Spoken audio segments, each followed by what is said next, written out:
So specific to 401ks, a lot depends on how long your time horizon is before retirement. So if you're young, starting out, or middle-aged, and you've still got 10, 20, 30 years of employment left, you can withstand a little more volatility than someone who's much closer to retirement. So this type of volatility for someone close to retirement or who has taken a retirement package might feel a bit more painful than someone with a longer investment horizon. The markets do not like uncertainty. They like clear skies and smooth sailing. Right now we don't have that. The news flow from Washington, D.C. has been very frequent, very loud, if you will, and in some cases, like with the tariff announcements, very tumultuous for the markets. The markets tend to prefer free trade,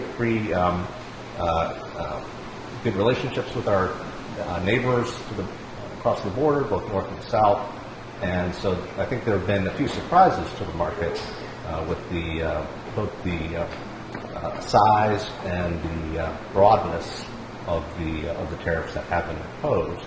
And now we're just starting to see today also the retaliation from China, which wants to own additional 34% tariffs on U.S. goods.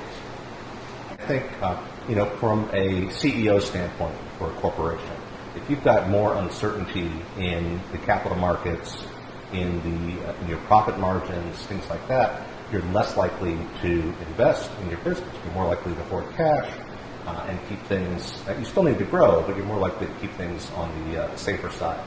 So it does potentially, the tariffs do potentially beget a slowdown in corporate spending. They potentially beget a slowdown in consumer spending, and in the more dire scenario, lead to accelerated layoffs.